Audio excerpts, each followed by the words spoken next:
আসসালামু আলাইকুম। আজ আমরা কথা বলবো বাংলাদেশে সম্প্রতি সর্বজনীন পেনশন নামে একটি ব্যবস্থা চালু হয়েছে। এই সর্বজনীন পেনশন নিয়ে আজ আমরা কথা বলবো। এটি হালাল কি হারাম এই বিষয়টি নিয়ে বিস্তারিত আলোচনা করব। তাই আপনাদের বলে রাখি, শিক্ষা সম্পর্কিত এবং চাকরি সম্পর্কিত সকল আপডেট পেতে অবশ্যই আমার চ্যানেলটি সাবস্ক্রাইব করে রাখুন, এবং আপনি যদি আমার চ্যানেলটি আগেই সাবস্ক্রাইব করে থাকেন তাহলে আপনাকে অসংখ্য ধন্যবাদ। আমি আজ যে বিষয়টি নিয়ে কথা বলবো সেটি হচ্ছে সর্বজনীন পেনশন হালাল কি হারাম। এই বিষয়ে আমাদের আহ, ধার্মিক যে বড় বড় আলেম ওলামারা আছে তারা কি বলবে সেটা আমরা রেফারেন্স হিসেবে ব্যবহার করব। যেমন সম্প্রতি শাইখ আহমদুল্লাহ সাহেব একটি আহ, মন্তব্য করেছেন এটি নিয়ে। তার ফেসবুক পেজে তিনি একটি মন্তব্য করেছেন। এই মন্তব্যটি আমি আপনাদের একটু জানানোর চেষ্টা করব যে এটি হালাল কি হারাম, সেটি তিনি বিষয়টি সম্পূর্ণ স্পষ্টভাবে তুলে ধরেছেন। এটি আমি আপনাদের একটু পড়ে শোনাচ্ছি। শাইখ আহমদুল্লাহ সাহেব পোস্টে লেখেন, পৃথিবীর বহু দেশে অনেক আগে থেকেই সর্বজনীন পেনশন ব্যবস্থা প্রচলিত আছে। খুশির খবর হলো বাংলাদেশের সর্বজনীন পেনশন চালু হয়েছে। মৌলিকভাবে এটি অত্যন্ত প্রশংসনীয় উদ্যোগ। তবে সরকার ঘোষিত সর্বজনীন পেনশনের যে রূপরেখার কথা বলা আমরা জানি তা কনভেনশনাল বীমার অবিকল, যা গারার ও রিবা নির্ভর। অর্থাৎ একজন নাগরিক নির্দিষ্ট বয়স পর্যন্ত নির্ধারিত হারে নিয়মিত অর্থ জমা দেবে। বিপরীতে শেষ বয়সে সরকার তাকে আমৃত্যু পেনশন দেবে। নির্দিষ্ট পরিমাণ অর্থ জমা দিয়ে সেই অর্থের বিনিময়ে অতিরিক্ত অর্থ পাওয়ার যে চুক্তি তা সুদের আওতাভুক্ত।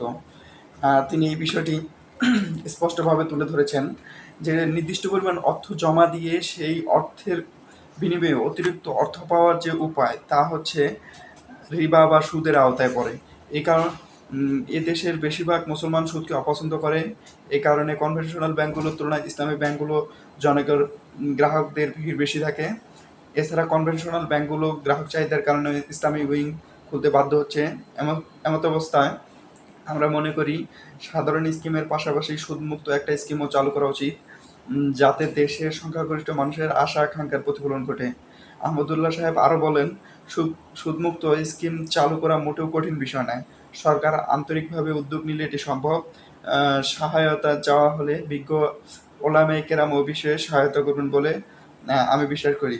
অন্যথায় সর্বজনীন পেনশন প্রকৃত অর্থে সর্বজনীন হবে না, কারণ সুদের কারণে দেশের উল্লেখযোগ্য মানুষ এতে অংশগ্রহণ করবে না বলে আমি মনে করি।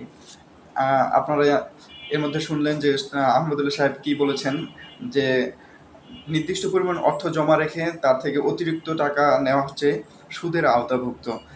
আমাদের যে বাংলাদেশের যে বিমাগুলো আছে সেটি কনভেনশনালের মতোই আমাদের এই সর্বজনীন পেনশনটিরও ব্যবস্থা একই রকম। তাই এটি সুদের আওতাভুক্ত হবে।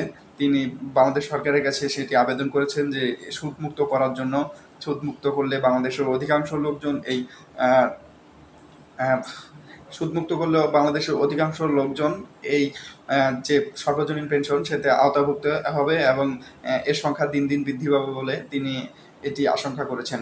এবং এটি অবশ্যই সাধারণ নাগরিকদের জন্য অবশ্যই এটি লাভজনক, কেননা সকলেরই একটা আশা আকাঙ্ক্ষা থাকে যে শেষ বয়সে তারা কিসের উপর নির্ভর করবে। সেটি হচ্ছে বাংলাদেশ সরকার সেটি চালু করেছে। অবশ্যই বাংলাদেশ সরকারকে অসংখ্য ধন্যবাদ। এটি চালু হয়েছে গত 17ই আগস্ট। আপনারা সবাই নিবন্ধন করতে পারবেন, এবং কীভাবে নিবন্ধন করবেন সেটি আমি আমার নেক্সট ভিডিওতে দেখানোর চেষ্টা করব।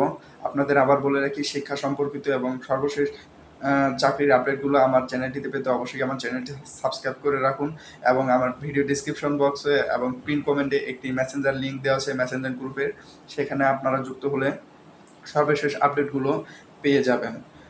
আর অলরেডি আমার চ্যানেলটি যারা সাবস্ক্রাইব করেছেন তাদেরকে অসংখ্য ধন্যবাদ।